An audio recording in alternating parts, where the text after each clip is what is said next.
Welcome back, folks, to the WP-Tonic This Week in WordPress and SaaS. It shows 709. You've just got me and my great co-host, Andrew Palmer. Our guest, unfortunately, and his family have gone down with COVID. These things happen, don't they, tribe? So what we're going to be discussing in this show is all sorts of resources, podcasts, news sites, forums, Facebook groups, anything in the WordPress SaaS community that we think that could add value that you should look at. Should be a great show. But, I'm going to let Andrew introduce himself. Andrew, would you like to introduce yourself to the tribe? Certainly. Hi, Jonathan. Nice to see you today on a Thursday afternoon for me, Thursday morning for you.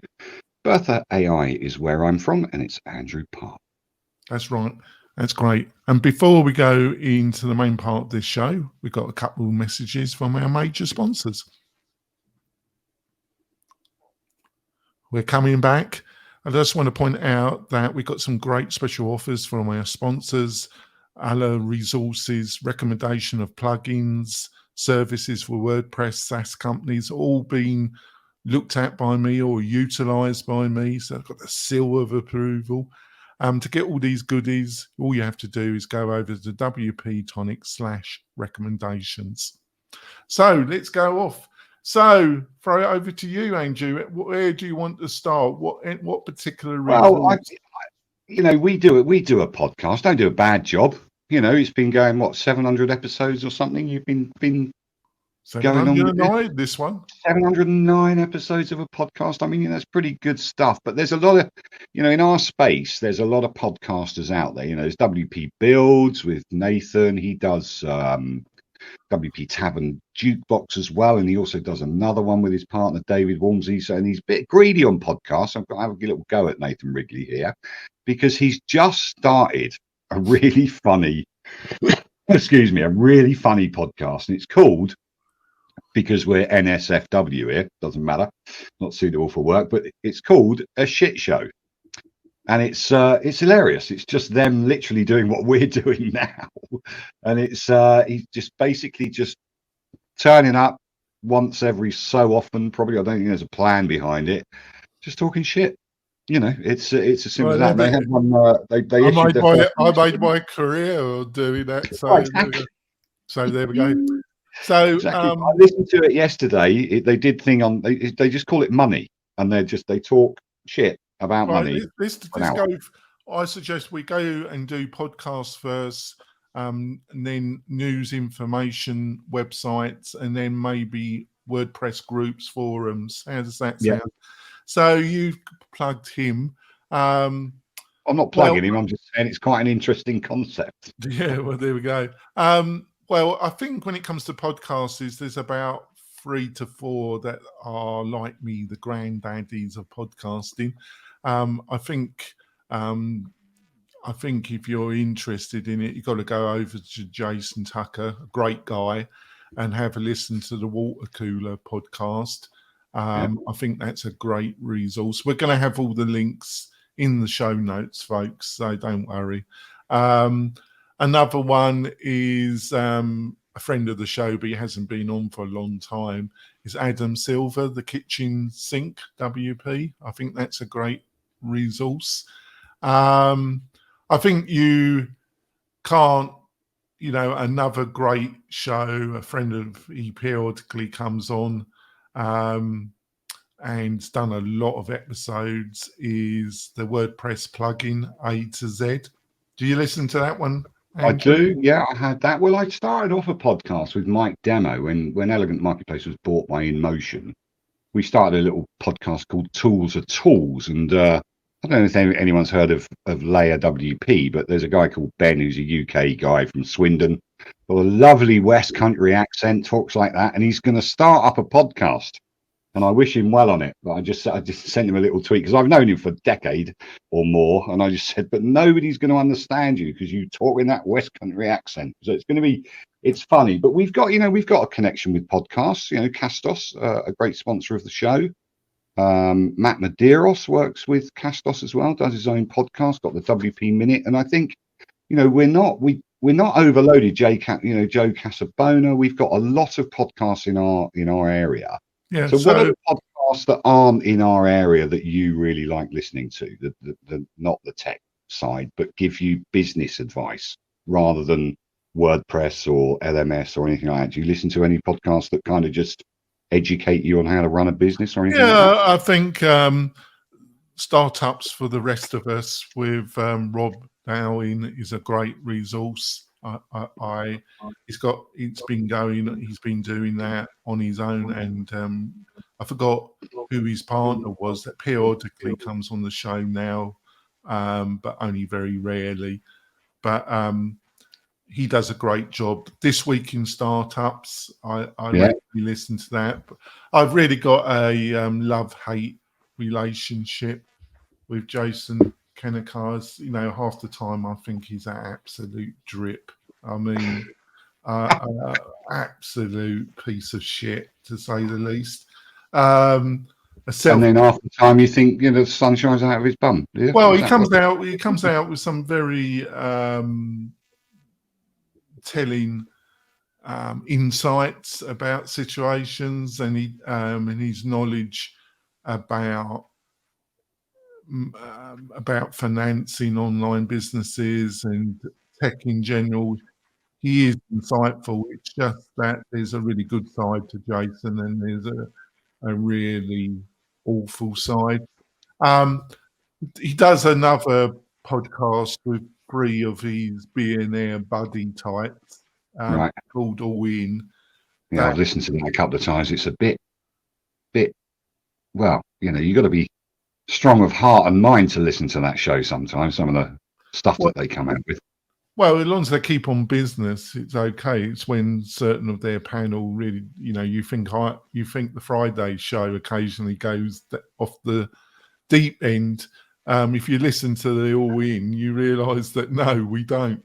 I think another one that's really good is The Art of Online Business. Right. That's I forgot the guy that actually does it. He built up a really big audience because he's an expert on Facebook marketing, but now he does general online business advice. So I've got a question for you, because you've done 709. This isn't the Andrew and Jonathan interview show, but you've done 709 podcasts. Why? Why not just use YouTube? Why not just post stuff on YouTube, build up an audience, live off some advertising revenue? Why do a podcast? I think you're underestimating the amount of work there is involved in building up a YouTube channel. Really, to be quite truthful, the amount, because the reality of it, Andrew, is that the only content that really gets a lot of views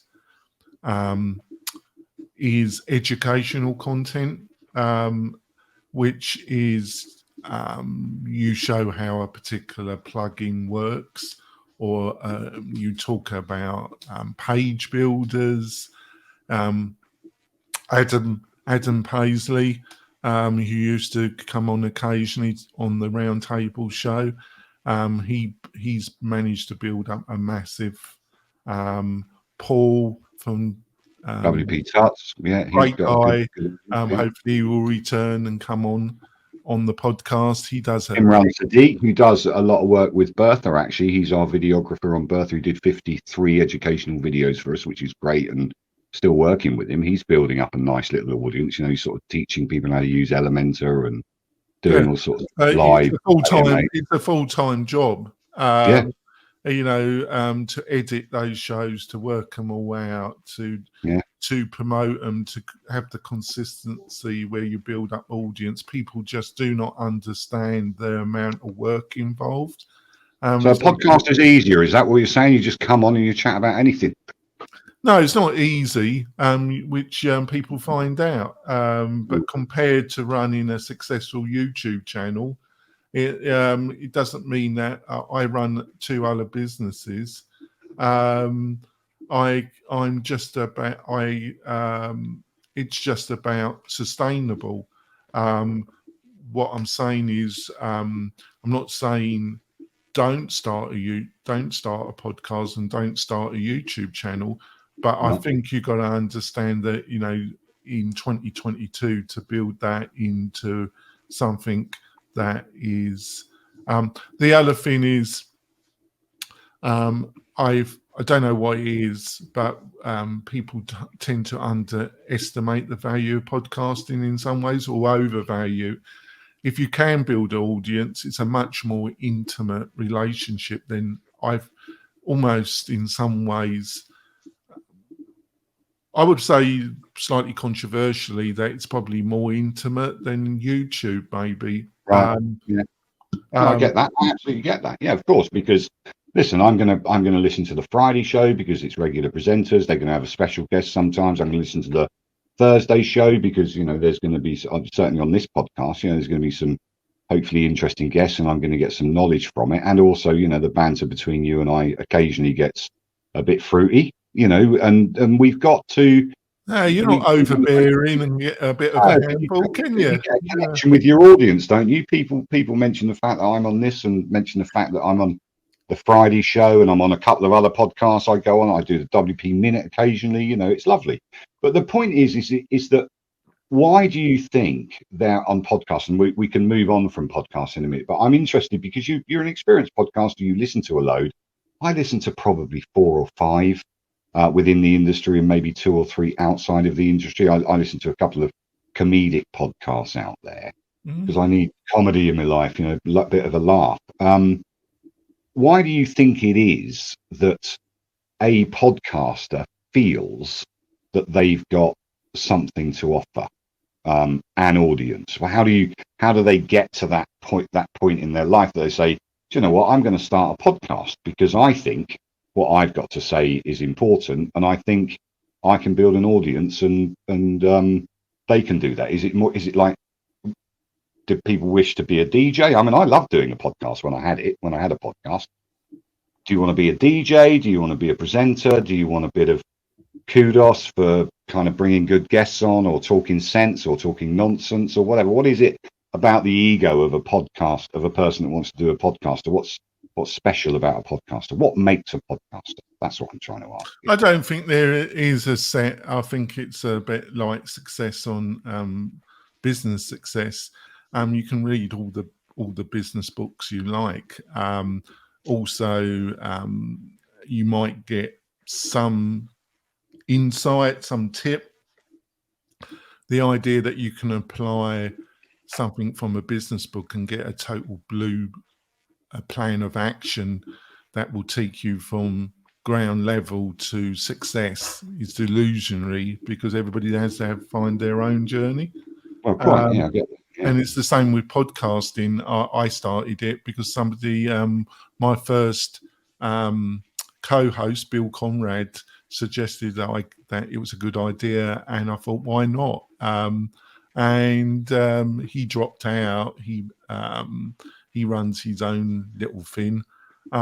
Consistency and being prepared to do all the running around and herding cats. Getting guests is hard, isn't it? Getting and especially in this very woke world that we live in now, and there's nothing wrong with being woke, but you know, you've got to make sure that you are as appropriate as you can be in a podcast. You're broadcasting out to you don't care about that. You're pretty blasé about it, are you? I wouldn't say blasé. I wouldn't say that's correct to utilize the blasé. I wouldn't agree with that word. On the other hand, I'm not prepared to allow that to make me somehow artificial. Basically, what you hear on the podcast, what you see on the YouTube channel, is basically what you get when you meet me. Yeah, I know that. I've met you. Yeah. There's a lot of people on podcasts and YouTube that isn't the case, is it? No, it's true. It's very true, and that's the thing about the, you know, I like seeing what you see is what you get. We've always worked WYSIWYG in the web world, but when I've met people that have a broadcast energy, let's say, either podcasters, DJs, TV presenters, whatever, it is a different persona. They're kind of acting. Whereas, the podcast, like, I mentioned Nathan Wrigley's WP Builds. He's not acting. When you meet Nathan, he's completely Nathan. Whether it's on WP I'm Builds not or whether attacking. it's I'm not attacking actually people to have a persona. I'm just saying I don't think you have. What I've observed about you is you're I've got roughly. no personality at all, John. Nothing. You are what you are when here and as if you meet. But I'm not making any. What works for one person doesn't work for another. We're all different. So I think we are coming to a half break. When we come back, we're going to be talking about some website resources, some Facebook groups, other resources that we read, go to, that might help you. We'll be back in a few moments, folks. We're coming back. I just want to point out to you that I do a great newsletter. It's based on the Friday show, which is we cover all the WordPress SaaS stories of the week. Plus, I write an editorial. I expand on one of the most interesting stories. To get this, and it's free, and it goes into your inbox on Sundays or Mondays.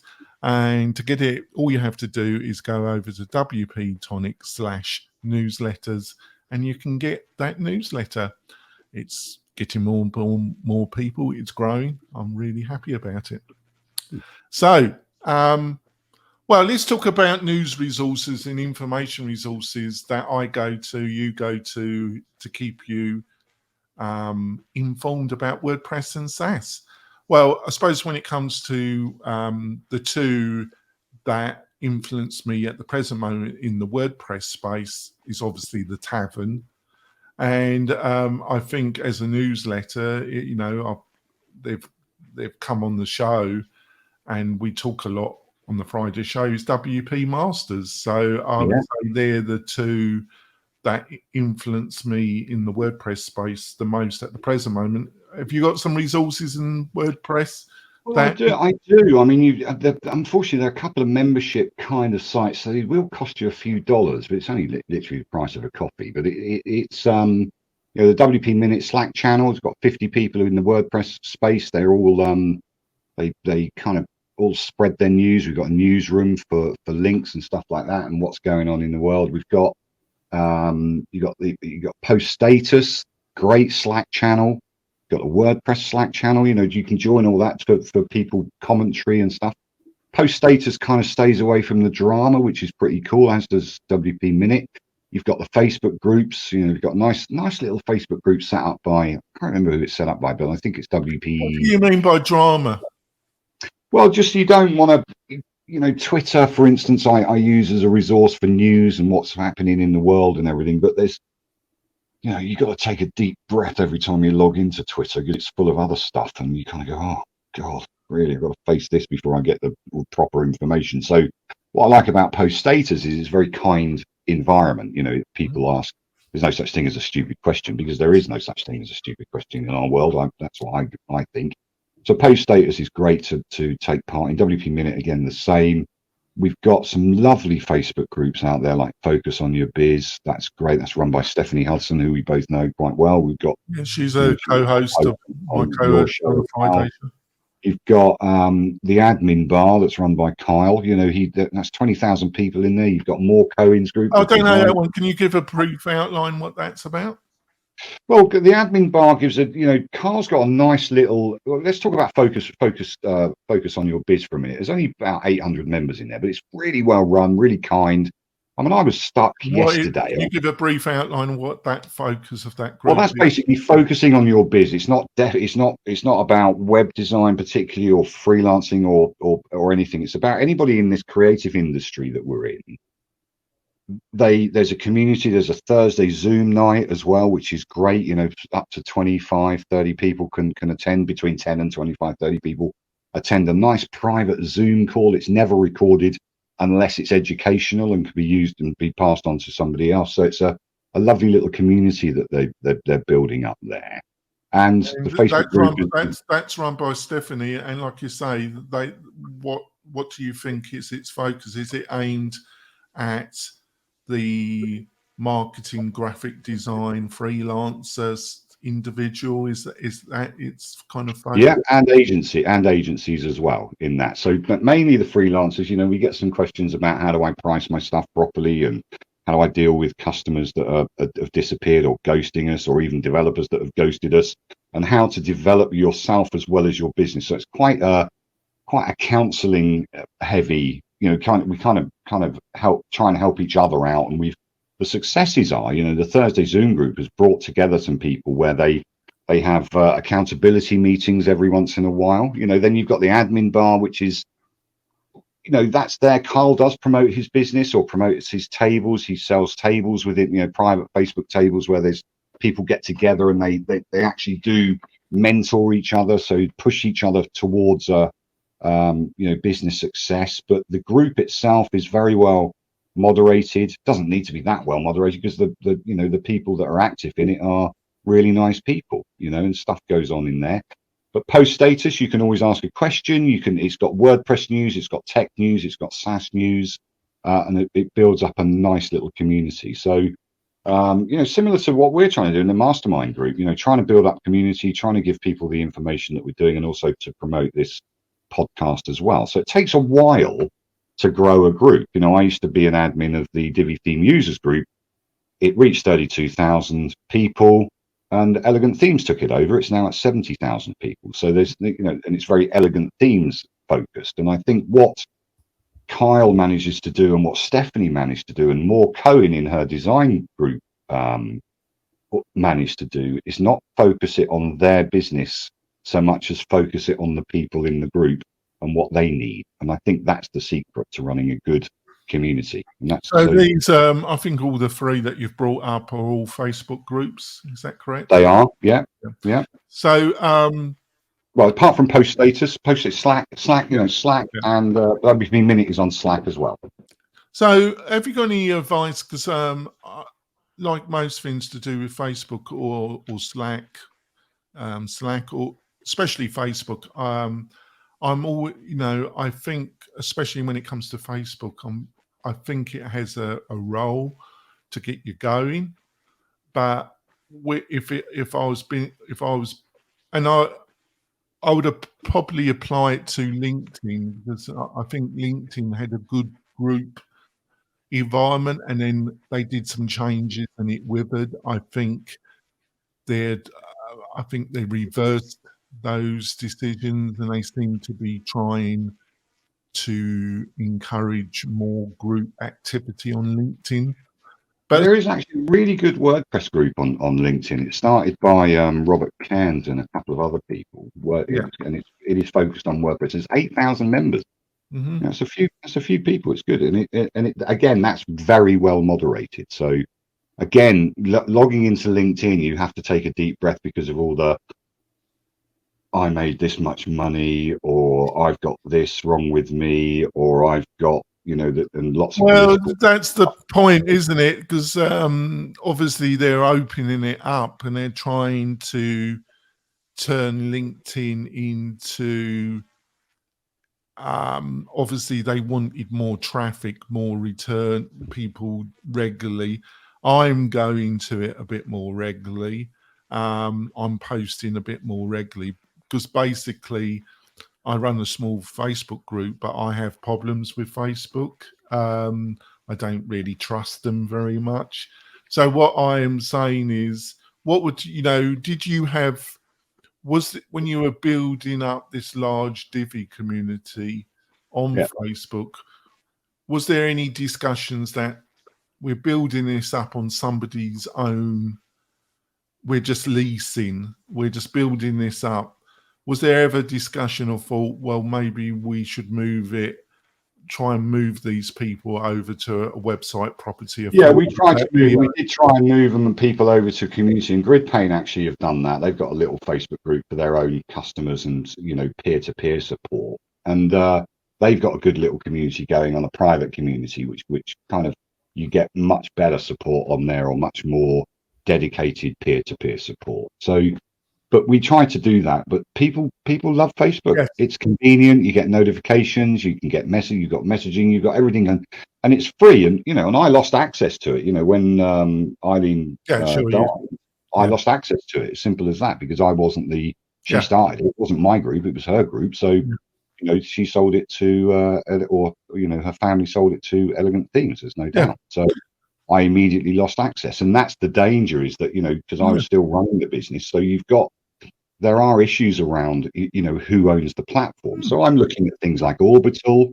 I'm looking at other platforms that you can build a community on. But at Well, the end of it, the two that come on my radar, and I'm just giving my personal advice, I would use Facebook groups as a way of getting started, or look at a Slack channel.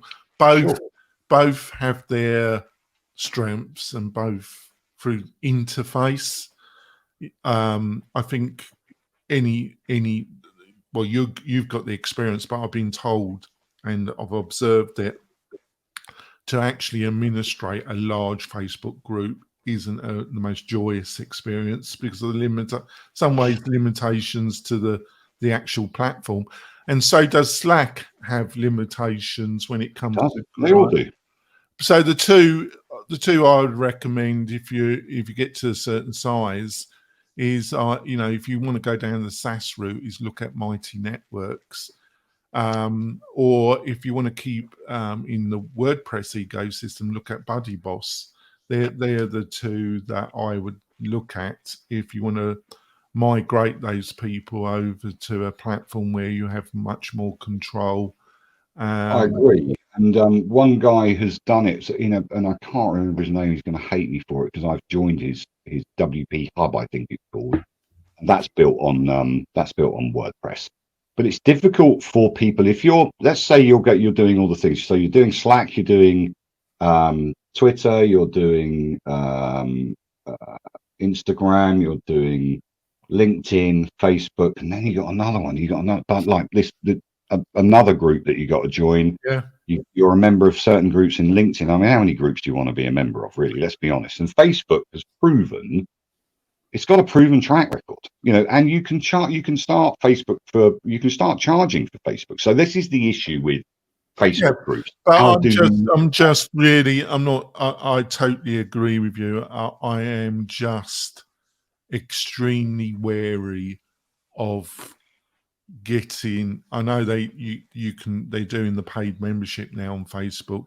I'm just saying to people, and it's my personal view, I'm just extremely wary of getting in bed with Facebook to any real involvement with them, because they've got a track record of screwing their partners and screwing people that have tried to build any substantial business on their platform. I think the only way then forward for you, if you want to build a community, is Body Boss, because that you can put that onto your own WordPress instance and off you go. That's where if you want to build it. Because the one you mentioned before, that's a SaaS, isn't it? The whatever you mentioned. Mighty Networks is a SaaS-based company. So you can either go SaaS or you can go the WordPress. I just want to point out with Facebook is that they're now trying to compete with YouTube with actual creators, because they never used to offer anything for people that were producing consistent content. And obviously you've got to get to a very certain size, or you've got to have sponsors to make a living off YouTube. But there are people that make consistent, really good money from YouTube through a combination of millions. There's people out there that make millions, mate. They're very large. And so Facebook was watching that. So they've suddenly offered a similar payment structures to YouTube. I follow a few YouTube channels, and some of those people have complained that they were attracting people because they were offering larger percentages. Right. So people were using Facebook. And then the other factor with Facebook, folks, is, and I've had it with clients and that, and it was confirmed by these YouTube channel media providers that have moved some of their content to Facebook. A Facebook video has somehow broken the terms and conditions somehow, and it's a totally automated system. And unlike YouTube, where you get 3 strikes, they've just banned the Facebook. And then 3 months later, they're still trying to talk to a human being to actually find out why their Facebook videos are no longer accessible. It's a nightmare dealing. The thing I'm pointing out, folks, is an absolute nightmare dealing with Basically, Facebook. I think, Jonathan, your message is don't use Facebook to build community. Well, I'm just saying to people, I understand what you're saying. It's really convenient. That's where people are, but use them for what they are. But when you do build a community, you do build a certain size of community. I would advise people to try and move those people over to another platform, because you got to understand you're dealing with Facebook. That's just my personal opinion. I'm not saying. Yeah, but also be prepared to lose a lot of your followers, and for it to take an awful long time to do that. You know. Anyway, moving on. What else we got? Yep. So I think we're coming to the end of the podcast show. I think we've got, we can talk about some YouTube resources and some other stuff that we look at. I also want to talk about some of the SaaS resources. So we're going to wrap up the podcast part of the show. We're going to have another 10, 15 minutes of bonus content, which you can watch the whole show, the podcast and the bonus, on the WP-Tonic YouTube channel, which is growing. We've had a few people sign up. I'm really joyous about that. So go over to YouTube, look for the WP-Tonic, and please subscribe. It really helps the podcast and the YouTube channel. So, Andrew, how can people find out more about you and what you are up to? Well, what we're up to is you can go to yoast.com or just search Yoast and Bertha and find a little blog post that Yoast have done, because we've got a little collaboration going on with them. So you can find all about that collaboration with Bertha and Yoast, which is great. You can find me at Arnie Palmer on Twitter, or go to bertha.ai. Give us a try. It's nice and free, and we've got a 7-day refund period as well. So best deal ever. So how's the increased traffic on the GoDaddy servers? We picked up 1,000+ new users, free users, and we've picked up a few paying users as well. So to say that it's going well is a slight understatement. It's great. The support is still low, which is cool. So it shows it's quite easy to use. There's a couple You're of not things. going to answer my question though about the GoDaddy servers, are you? I'm not on GoDaddy. I'm on the Bertha servers are on very high-end, robust digital ocean servers, managed through gridpane.com. Yeah, I'm only teasing you. And they stood up, mate. I'll tell you what, we got a lot of traffic, and they stood up. My servers did not even blink. It was great. Sorry, Tri, but it's just the internal joke between me and Andrew's GoDaddy support. Don't poke the bear. Yeah, and if you want to find out more about me, go to the WP-Tonic website. We've got loads of content on there about WordPress, about membership websites. We really have got a ton of content. We'll be back next week with a we got a really special guest next week. We have got a guest if they don't get COVID. It's going to be a great show. We'll see you soon, folks. Bye. So on to bonus content. So what about YouTube channels? Well, I mean, I follow, I've mentioned Imran Siddiq. He's Web Squadron, and he does some awesome tutorials. And I met him because he did a tutorial on Bertha without even us knowing about it. And now he works with us pretty much every day. He's a fantastic guy, really, really enthusiastic about what he's teaching, really enthusiastic about getting free stuff out there. Doesn't necessarily use his YouTube to monetize, does web consultancy and design and stuff using Elementor, and he's just an awesome guy. And then you got Paul from WP-Tuts. I've just he did a review of Bertha as well. It was crazy. These guys love it. But I've learned so much from people doing these YouTube channels on teaching people how to do web design, because I've been in it for a while. I'm not a brilliant web designer, but my team are pretty good at putting together websites. And obviously, we've got the WP-Tonic podcast as well. So, that's a thing I'm subscribed. I'm just looking through my subscriptions. Lifter LMS, if you're looking at doing an LMS or, rather than, I've always said to someone, look, have a look at the tutorials for people like LearnDash or Lifter LMS or anything, what's the automatic one? It's funny name, or Sensei or something. And they realize how hard it is actually to build an LMS system and then go to WP-Tonic.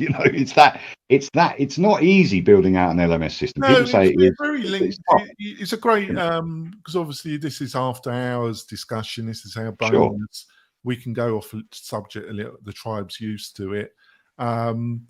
So you're so right, because it's one of the factors that I really think the whole WordPress community, Automatic, everybody has to up their game a little bit, because this applies to Lifter LMS, this applies to LearnDash, this applies to Tutor and Samey. Then there's certain bits that are, if you're, it's really difficult to get a balance here. I'm struggling here, but I'm going to try and refocus what I was going to say, Andrew, is you've got a very, very diverse group of users, people that have got very little knowledge how to utilize WordPress, others that are moderate, others that really like to tinker with it. And then you've got the whole professional crowd, designers, implementers, developers. Now, the SaaS competitors like Kajabi, Teachable, there's about half a dozen. There's a lot more, but there's about half a dozen. Thinkific, all that, real competitors in the SaaS space, right? Mighty Networks, I would use that only if you're looking at building a community. Poda, Kajabi, Teachable. What do you think about the member press thing with Facebook now? Connecting, they're saying they're in partnership with Facebook. Have you seen that news? Not really, but member press, I just will not promote them much now, because well, it kind of says to me that this is why they did what they did a few weeks ago. And if the listeners can't remember that, nor can I, but it was kind of they did something with the membership and lifetime membership or something like that. I think it was. Do you want me to remind you? Well, it was miscommunicated, I think, more than anything else. So, but it kind of says to me that now they're announcing this partnership with Facebook. I'm not sure it is a partnership or whether they've just done a plugin, but go to memberpress.com and you'll read all about it. I'm not promoting them necessarily, but it shows that people are collaborating with each other and partnering or trying to make something that's great better. Well, my position on that is that one of the main drivers for member press was that until it's a lot longer now, time just flies, but there was a substantial, one of them, not the sole driver, don't get me wrong, member press, there is a lot of membership plugins out there, right? There is. A lot of them are what I would call legacy membership plugins, to some extent. I agree with that. If you're really looking to build a membership website and have a real business on it, I feel that if you're going to have multiple courses, and each course have multiple, and this is going to be a real business, you're better off looking at a learning management system. Now, if you're just looking for one course and you've got no plans to build out others, I would look at a membership plugin. I would not like something like Restrict Content Pro or something. That's they're pretty active. That's one of them, and the other one is Paid Membership Pro. I think that's a really good. They've got it's husband and wife team. They've built up a really good following. I've been using it on a few people's site for many years, and it's a strong plugin with a strong team. MemberPress used to drive MemberPress to some extent was that LearnDash didn't have you couldn't sell courses. You couldn't actually sell them with LearnDash. You had to get a membership plugin. Exactly. Yeah, but now that's been taken over by Nexus or Liquid. That stopped before they were even bought out by Liquid Web. Justin actually, when LearnDash 3.0 came out, it had an inbuilt functionality similar to what Lifter LMS has. Yeah.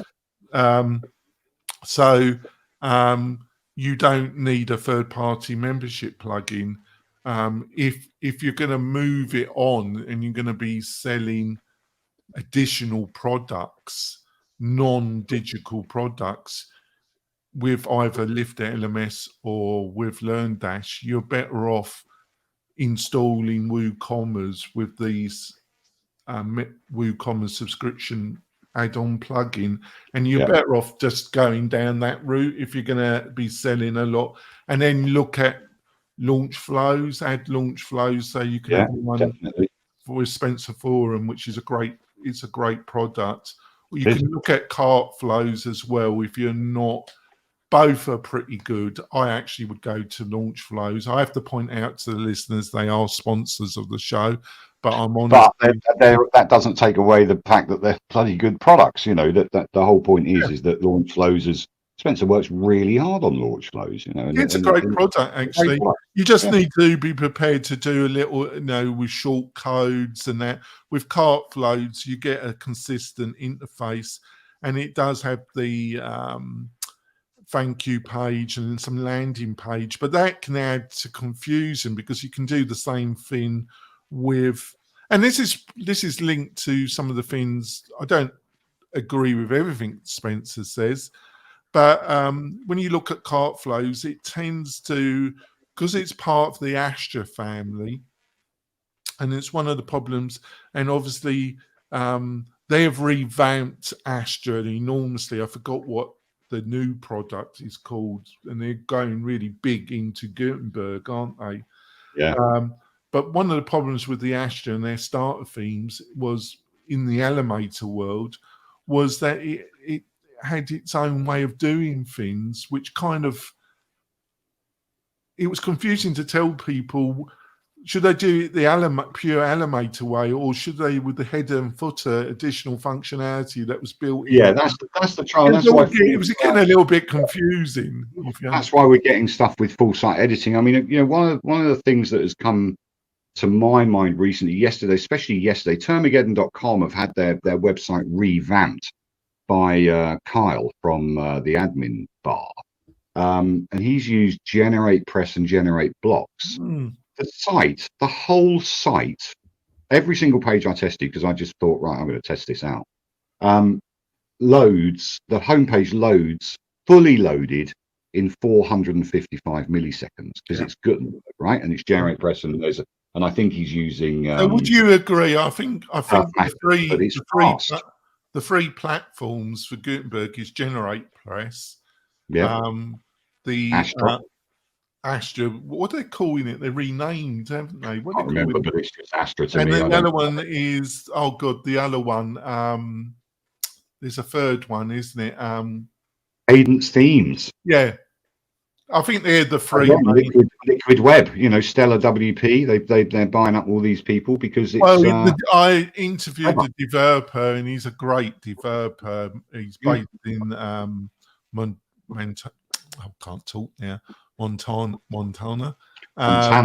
Yeah, and he's a great developer, and Cadence is a great product. So I think they're the three ones that, if you're going to go down the Gutenberg, they're the three that you should be looking at. Would you agree? Yeah, I do. I 100% agree. I really like Cadence. Melissa Love, who's a child theme maker, she's using Cadence now to build Gutenberg. We've got a bit of echo from you at the minute.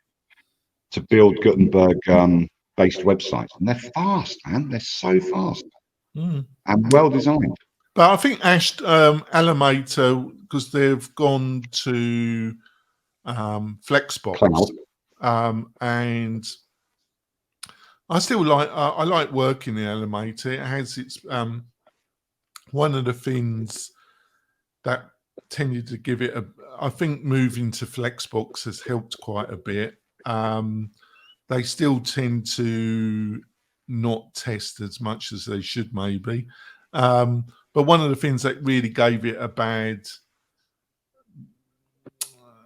was loading a lot of third-party add-on libraries into Elementor, because if you went a bit potty, the problem is there was always one widget that you wanted that would do the job, and you had to load a whole bloody you had to buy a whole library of third party, and 2/3 of the additional widgets in the library did exactly the same thing as the previous library, and you could end up with 4 or 5 add-on libraries, and then it turns it into treacle, doesn't it? It does, but that's why you should use perf matters, because you can choose what to cache and what to not. Exactly. So there you go. There we are. Right, I think we've had a good chat. We've had a bit of a wonder, but I think we've added some value. Like I say, we've got a great guest next week. I will be publicising that soon. And we'll see you soon, folks. Thanks for joining us. Bye. Thanks, John. Take it easy.